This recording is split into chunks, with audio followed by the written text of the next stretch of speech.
Hello from Johnson City, Tennessee. I'm Mark Bryant with the Big South Basketball Preview Series for 25-26. Very happy now to turn to Coach Mike McGuire of the Radford Highlanders women's team. Coach, thank you for being here. Excited to be here. Good to see you again. It is. We've done this a few times. This is season 13 for you.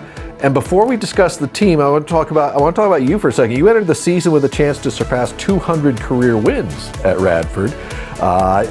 Based on that reaction, were you aware of that? And what has contributed to consistent success, do you think, over time? Yeah, first I was not aware of that. So that kind of hits home a little bit. Just gives me a reminder of just how many great people I've worked with and put us in position to be successful. I also think part of that is our leadership and administration. They support women's basketball. They believe in it. And there is an expectation for Radford women's basketball to be competitive, and that's one reason why I love Radford. It's become home for me, and I just think about fit. I think it's just been a good fit over the last 12 years, and very thankful to Robert and his leadership and his belief in me over the last 12 years to lead the program and to work with him, and it is a really good place. For the record, 8 wins away, so just file that away. All right, so let's turn to this year's squad. You have your top 2 scorers coming back, all conference players, Joy Williams and Kate Carlson. What makes them special, and what expectations do you have for them this year?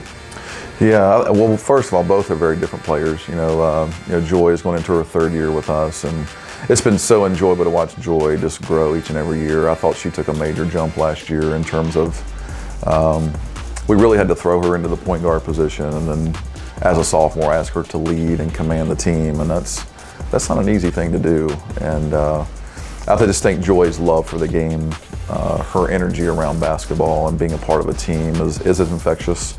I think people probably feel that, getting ready for the season. And but most importantly, I just want Joy to be her best. I want her to keep growing. She's very driven in her process on parts of her game where she wants to grow, and I know this year is becoming a more versatile scorer, but also being a really good teammate and leader. And I think you'll see a big jump with her defensively too. She's very determined to improve in that area. Kate's story is a little bit different. Kate was a transfer for us last year from William & Mary, and we honestly had to throw Kate into the fire last year. She went from a very specific role at William & Mary to, hey Kate, we need you to start. We need you to be a 3-point shooter. We need you to guard a pretty good perimeter player for the opponent. And she had to adjust and grow into that, and did she do a great job. She really found some confidence as we got into Big South play, and she really kind of hit her stride. So it's very exciting to see that and to see her get some recognition. She's a very talented player. She's kind of a hard-nosed, tough player, and I like to coach those kind of players. So she's done a great job, and very excited both are returning, and they'll have to help set the tone for sure. You also welcome back an all-freshman team member in Adeline Traylor-Walker. What do you envision from her in year 2 for her? Yeah, Adeline has a chance to take a huge jump this year. She really started to turn things on in Big South play last year. If I'm not mistaken, she started the last 14 games of the season and earned that start. And so far in practice right now, she's been dynamic. She's very gifted. She's very athletic, and I think when Adeline just truly believes in herself, when she trusts the process, I think Adeline can be a real difference maker for us. She has the ability to be a really good 2-way player, and she's growing in that area each and every day. And actually coming down here, she had probably her best practice ever since she's been here the other day. So that's in the forefront of my mind about her. But she was terrific, and she has a chance to really have a strong year. Well, having a strong returning base is the exception these days rather than being commonplace. So, but obviously you're going to have some new players. Who are the newcomers or transfers that you're looking to really contribute this year? Yeah, so we have 6 newcomers. So we have a good balance. We have 6 newcomers along with 8 returners. So we didn't lose anybody to the portal, which was a huge deal for us. I think our off season's been much better because of that. But we do have a transfer from Towson. Her name is Anaya Jenkins, she's 6 foot. She's a versatile forward. She's going to bring a different level of athleticism to that position that we haven't had in a couple years. Just her physicality, just how explosive she can play on both ends of the floor is great. And then our freshman class brings a lot of size. You know, we're going to look like we looked back in 2019-20, where we were big, and especially at the center position, we're 6'2", 6'3", 6'5" again. So that's something we needed to address. So the whole freshman class is really bringing a lot to the table in terms of their height and their skill.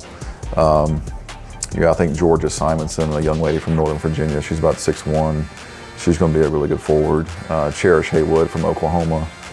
She's a 5'10" wing that's going to bring a lot of just a defensive-minded attitude.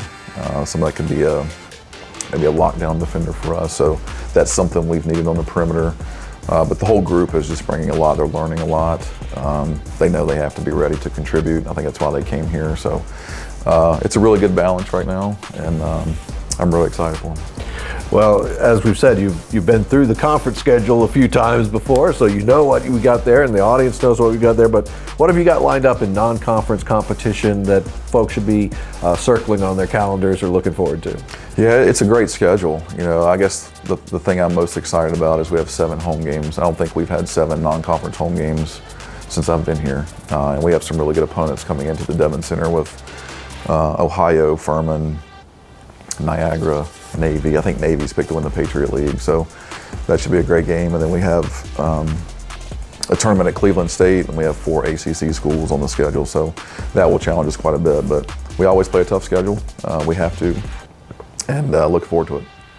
Well, we look forward to seeing it in action as well. Wish you luck, and hope that 200 hits early. I do too. That'd be great. For you. And again, thank you for the time, and thanks to all of you for watching our preview series for Big South Basketball 25-26.